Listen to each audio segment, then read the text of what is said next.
हमारी railway line जो है मंडी तक पहुंचे। तो अवश्य ही मंडी में जो एयरपोर्ट का काम सुखू गवर्नमेंट ने रोक दिया है। 1000 करोड़ उसके लिए अलॉट भी हुआ था, उसको हम दोबारा से शुरू करेंगे।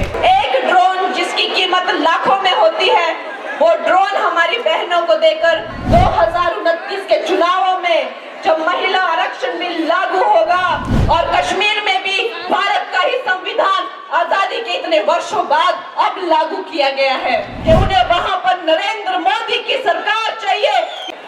उसके अलावा जहां जहां हम पर्यटन बढ़ाया करेंगे, उसके साथ ही हम वेस्ट मैनेजमेंट जो है वो प्लांट्स पे भी वर्क करेंगे। मनाली जैसी जगहें हैं जो कि दुर्गम तो है ही, साथ ही प्राकृतिक आपदाओं से हमेशा जूझती रहती है, वैसी जगहों पर भी हम वेस्ट मैनेजमेंट पर काम करेंगे। जहां तक रेलवे लाइन का सवाल है, रेलवे लाइन बिलासपुर तक तो नड्डा जी लाने की कोशिश कर रहे हैं। मैं कोशिश करूंगी कि हमारी रेलवे लाइन जो है मंडी तक पहुंचे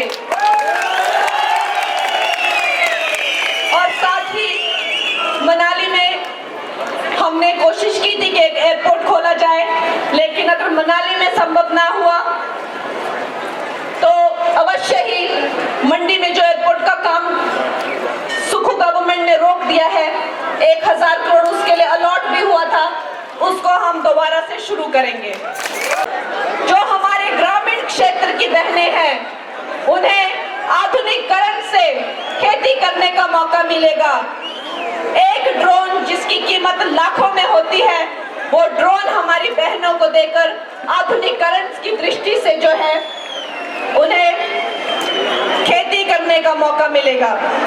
दोस्तों, ये संभव हुआ है सिर्फ और सिर्फ मोदी जी के कालखंड में, क्योंकि अवश्य ही उन्होंने अपनी माता को संघर्ष करते हुए देखा है। एक गरीब माँ जिसने अकेले संघर्ष करके अपनी संतान को न कि सिर्फ पाला बड़ा, उसके अंदर देशभक्ति, आत्मसम्मान और आत्मनिर्भरता की जो भावना है वो कूट कूट के भरी है। आज जब मंडी की एक बेटी आगे आती है तो मंडी की समस्त हमारी जितनी भी पहाड़ी बहनें हैं, हमारी माताएं हैं, हमारा सम्मान जो है पूरे विश्व में बढ़ता है।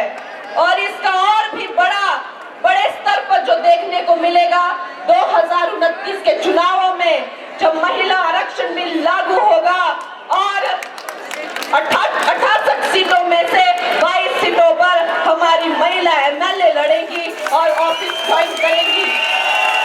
90 के उस दशक में ये भारत समझ गया था कि ये कोई साधारण मानव नहीं है, ये मनुष्य जो है वो भारत भाग्य विधाता बनेगा और एक दिन जो है भारत का उद्धार करेगा। आज उन्होंने 370 जो है कश्मीर से हटा दिया गया है और कश्मीर में भी भारत का ही संविधान आजादी के इतने वर्षों बाद अब लागू किया गया है।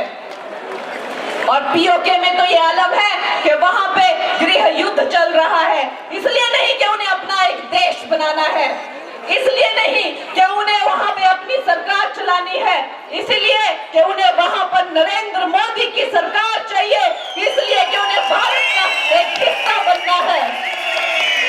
दोस्तों, तलवार के दम पर नहीं, किसी और डर पर नहीं, आज नरेंद्र मोदी पूरे विश्व का जो मार्गदर्शन है वो सुविचार के दम पर, सनातन के दम पर और भाईचारे के दम पर कर रहे हैं। फेसबुक पर पोल स्टार हिमाचल का पेज लाइक करें और यूट्यूब पर हमारा चैनल सब्सक्राइब करना ना भूलें।